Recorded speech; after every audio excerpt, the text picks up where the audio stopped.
Hi, friends. A pertinent question was raised about how we can tell, how we can be certain if another is enlightened or liberated. This, of course, is asked by a seeker looking for an enlightened master who can lead them across the so-called ocean of samsara to the shores of permanent peace and bliss and release from suffering. How can we tell if even some of the most revered enlightened ones, Buddha, Ramakrishna, Ramana Maharshi, Sri Nisargadatta, etc., are the real deal? There are at least two answers. In the dream of separation, the answer is obviously we cannot tell.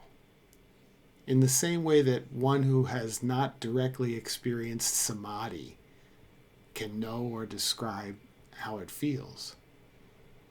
Or one who has never tasted sugar cannot advise another how it tastes. One for whom enlightenment is still a concept cannot recognize a so-called fully enlightened, fully liberated one. In truth, even one in whom full dissolution of the illusory me appears to have happened, that one cannot verifiably recognize another. The reason for this is not because enlightenment hasn't granted the awakened one special eyes to see. It's because enlightenment is an illusion, a non-event. Enlightenment is not an event that happens to any individual in the illusion of time or the illusion of progress. Enlightenment doesn't happen to no one. It's simply what is. So there's nothing to see, to be verified, to be separately distinguished as an attainment possessed by an individual. What some call enlightenment or moksha or self-realization is simply the apparent collapse of the illusory me. The fully awake seeing through the illusion, seeing that there never was a separate me or me-go in the first place. Simply what is. Causeless phenomena, rising and falling for no reason. But all that does is return what is to what is. All that does is verify there has never been anything except energy appearing to take form and disperse back into formlessness, but never actually being anything but the one energy, pure being. So within the illusions of time, past, future, progress, and apparent changes, it appears like a someone goes from being unenlightened to being enlightened, from asleep and unaware to awakened. But actually nothing happens. So no one gets enlightened. And there are no special masters who are more awake and deserving of reverence than any other illusory someone. Which brings us to the second part of the question.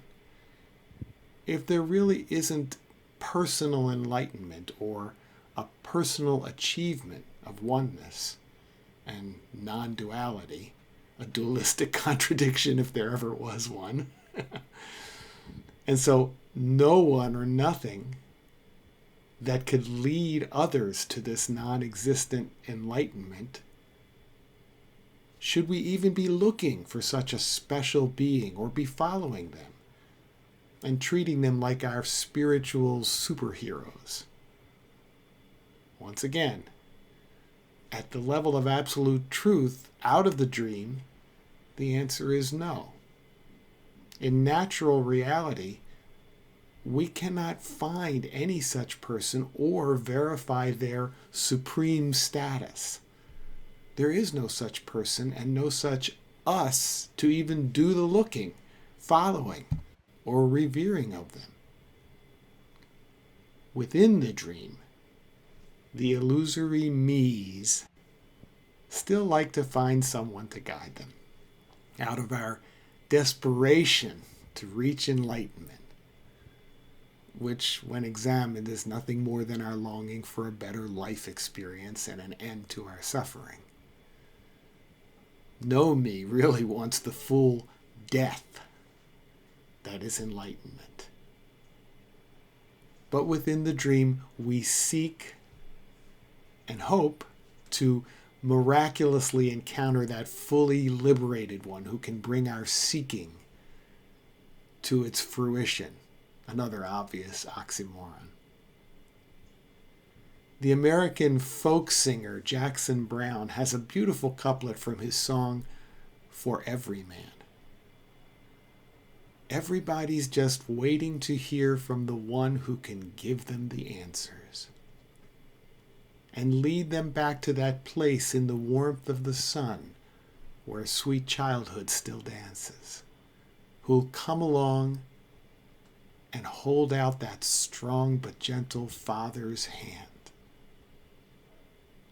So, as a believed separate me, we feel compelled to find an enlightened answerer, a guru. Guru means remover of darkness. We are not the doer, the causer, and nothing is actually happening. But within the divine what is, we can say, seeking and seekers appear to arise. Teachers appear to arise, as do instructions, guidance, sutras, practices, and progress. It's all the wonderful, paradoxical, incomprehensible illusion of the one pretending to be two and delight in looking for itself. Nothing is actually happening. If we were the doer or causer, I might say the best advice would be to just stop. Stop studying revered ancient scriptures. Stop looking for the enlightened one to lead you home. Stop seeking altogether. Altogether.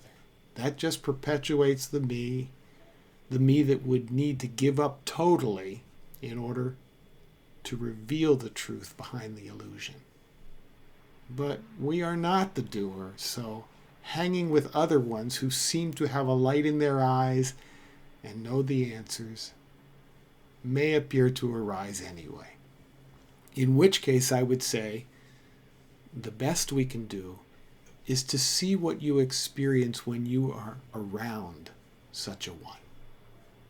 Be unflinchingly honest about what you feel at an intuitive level, not from your neediness or your desperate yearning for release, but rather what you really see being to being when you encounter this other. If there is complete dissolution and liberation there, you should see nothing. Nothing and no one at all. With absolutely no special qualities or behaviors whatsoever. Just yourself, your true self. As if you were looking directly into a mirror of simply what is.